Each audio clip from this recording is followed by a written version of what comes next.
Purpose. Connection. Peace. Fear. Anger. Loss. Loneliness. Healing. Adventure. Freedom. Freedom. Freedom. Freedom. We're restarting the mental health series here on CheapRVliving. 3 of these videos were originally released a couple of years ago.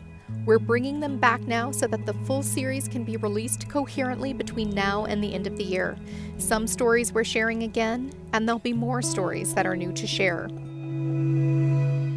In today's video, we revisit the topic of loneliness and the nomadic life. The first 40 years of my life were really quite lonely. You know, I was just, I'm a very introverted guy, and so my inherent nature is to withdraw into my own self and keep people at a distance. I lived around a lot of people, but I felt lonely because I didn't connect with them necessarily. Was kind of a loner for most of my life, really. I kind of bullied when I was a kid, and I just learned to be happy with myself. Loneliness is the ache that signals something is missing. It's the heart's gentle reminder that we are meant for connection. Connection to ourselves, to one another, and to the deeper, meaningful parts of life.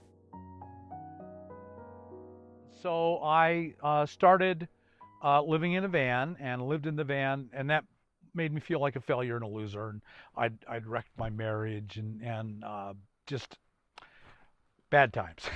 I was at such an emotionally low point that I started seeking out people and seeking out help in different various ways, and my life just turned around, and I attribute the majority of it to living in the van. I found nature super healing, although I was still living in the city. I was, when it got cold, I was cold, and when it was hot, I was hot, and when the wind blew, the van shook, and I really felt a real connection to nature then.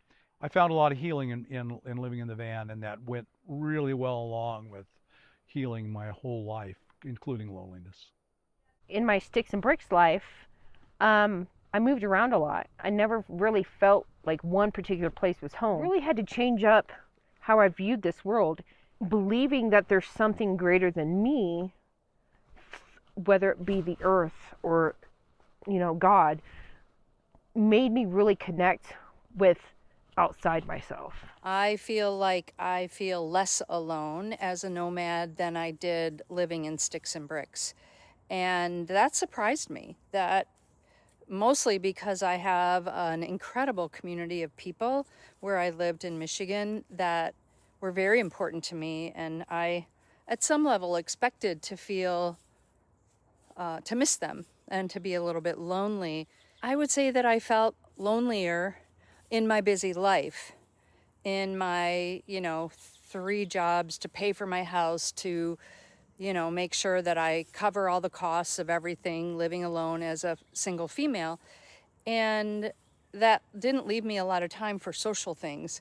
And so that was a lonely time in my life. As a nomad, I don't feel the same loneliness. I think because I found a more solid connection with my higher power, and that has led to me being more open to other people.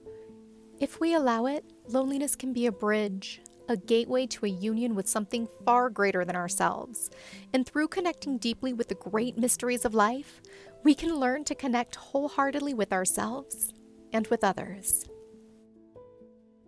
My name is Brian Gifford, and I've been a nomad now for 15 years. And when asked the question about loneliness, I'm trying to think back to those times before I was a nomad. I was living in Denver, and when you first move to any new city, as I had into Denver, it's always hard to meet people at the beginning. A way a friend of mine explained it one time is that sometimes in a city, I've never felt so alone as when I'm surrounded by people. Because in a city, you sometimes just feel very anonymous. You can get by throughout the day being surrounded by people, walking past them, but actually not make any connections. And I think that's something with loneliness, is that's what we're missing, is the connections. My experience with loneliness before becoming a nomad was really one that arose out of grief and loss, which led to isolation, a literal, physical being alone, but also just a sense of a feeling of loneliness. My experience of loneliness has indeed changed for the better since becoming a nomad. I think in a lot of ways my life's more meaningful, and then I'm able to spend a lot more time doing the things that I want to do that are meaningful to me. My social network has also grown considerably. I have more friends than I've ever had in my life. I was always an introvert, and just the nomad lifestyle just is conducive to meeting a lot of people and people with shared interests and shared values a lot of times. And so that has been really helpful in addressing loneliness. I've also met my wife, Melanie, as a nomad, and so that certainly factors in heavily in addressing loneliness. I'm Autumn. I've been a nomad for about 2.5 years, and my experience with loneliness has really sort of come in two shades. There was pre-nomad life loneliness, and then loneliness as a nomad on the road. Pre-nomad life, my loneliness was truly a despairing loneliness. For a long time, I took that upon myself, wondering what was wrong with me. And what I can see in hindsight with both life experience and nomad experience is that it really came down to not living the right lifestyle. Because for me, I've dreamed of doing this since I was 17 years old, and I always had a reason or an excuse, even if they were very legitimate, to not pursue this life. I would have lost relationships for it. It wouldn't have been compatible with jobs had I not made really significant life-changing decisions. I think I would have really struggled and suffered in this life. Okay, pre-nomad life, I didn't know who my next door neighbors were. Post-nomad life, this is very ironic, because when I got on the road, I felt all alone. I'd left my old life behind. But suddenly I started drawing people to me. It wasn't as lonely as I thought it was going to be. And this is very important to any newcomers out there. You're about to be welcomed into a tribe, into a community. So please hear me. Isolation is dangerous. I was a mental health writer and researcher, and the studies are loud and clear on this. You know, when we isolate it and get depressed, we don't reach out for help, and then we spin into a descending cycle. When in doubt, reach out. This is absolutely essential. It can save your life.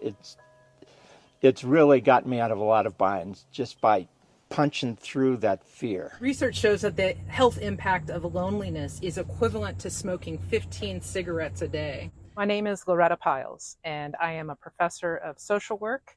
I am a part-time nomad. Humans are social creatures, and so through evolution, we survived only because we were part of a community. We cannot survive without others. Loneliness really has many causes. In part, it's just the way our society is structured. We live in these separate homes, right? And we're not sort of as connected as our ancestors were. So there's just something different going on now. Also, it's important to just note that loneliness is normal. It seems to just be a normal part of human existence. You're going to be lonely when you start, okay? It's just going to happen. And so don't be afraid of it. Get through it. I remember I spent like 4 nights at a Cracker Barrel once because I didn't really know where to go. And it was hard. It was hard, but it was temporary. And I'm so grateful that I didn't give up because there was so many wonderful experiences on the other side of that. So my experience with loneliness before I hit the road was that I lived in a house and I lived with my son. Most of the time he was out with his friends, so I was in the house by myself. I worked all day, I came home, I had the same routine. I made dinner, I cleaned up, I got ready for the evening, and I sat down on my recliner and I watched TV. That was pretty much my existence. Now, there were times that I went out for walks in the neighborhood, but everybody pretty much kept to themselves, so I really didn't have a lot of friendships in the neighborhood. I did have friends outside of that I could connect with, but day to day, I was pretty much by myself. And how things have changed since I got on the road is I'm actually less lonely than I was when I was in a house. Hi, I'm Julie, and my nomadic story is that in 2017, I decided to nomad. I had been watching Bob Wells videos and I took off.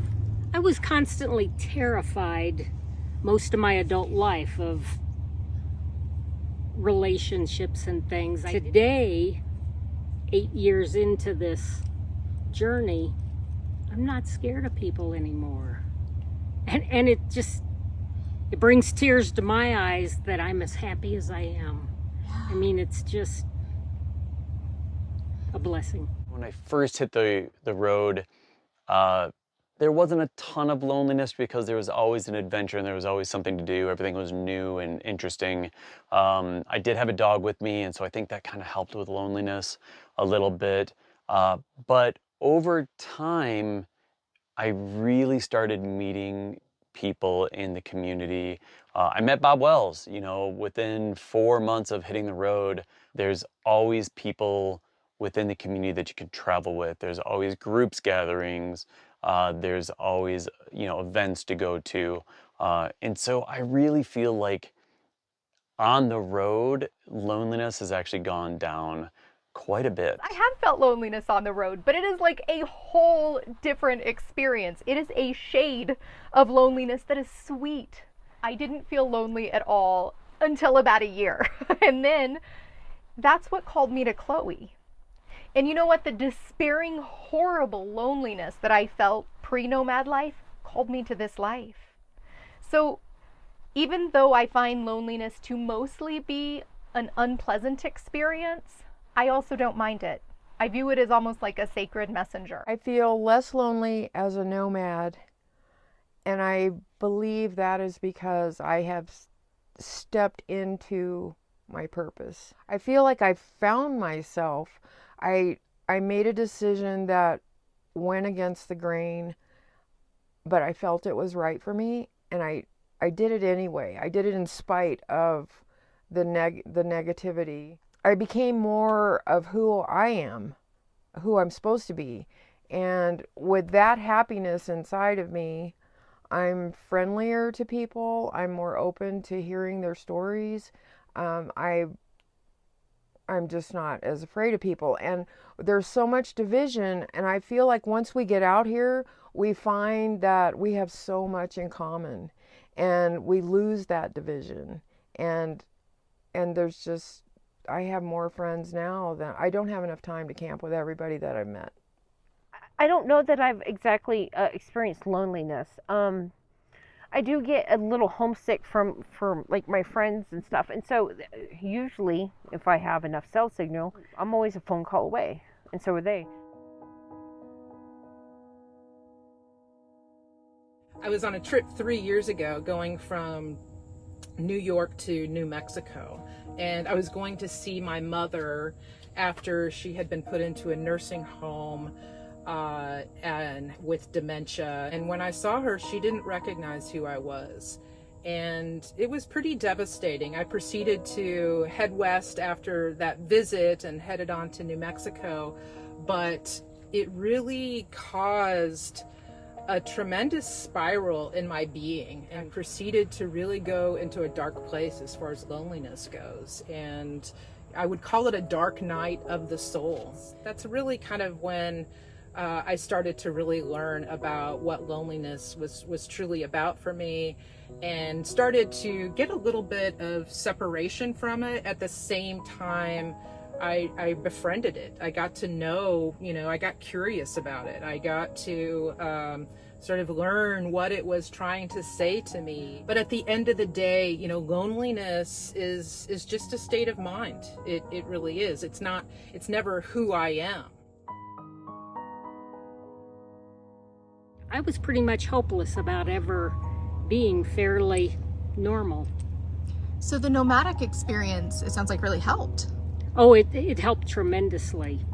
I have more friends than I've ever had in my life. I know where they are around the country. There's people all through here that I'm camped with now. These same people, when I was having trouble in Flagstaff 3 years ago, these people all came and camped around in a circle around me until I got better. And that happened for, I think we were there about 4 to 6 weeks. I was having symptoms that I couldn't handle, and they helped. Wow. when I get very frightened, and I don't even know what frightened me back then, I have what they finally decided is a conversion disorder. And all of a sudden, I might wake up with it. It might happen within an hour. I can't talk. It comes out garbled, and I cannot get from the brain to my mouth to communicate with people.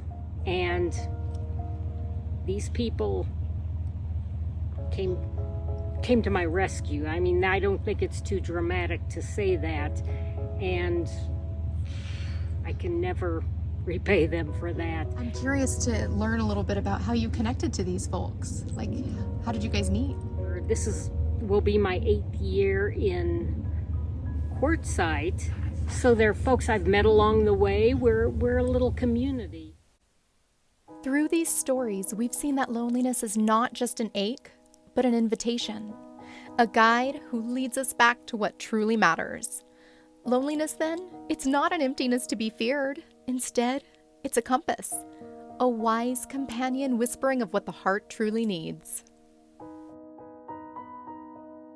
In the next video in our mental health series, these nomads share both practical and philosophical insights on how to build community. So stay tuned, turn on notifications, and be sure to subscribe. Here is a sneak peek at the next video in the series. This is a one single tip I would give you. Everyone you meet has something to teach you. And that's how I've lived the last 25 years of my life. Everyone I meet will teach me something.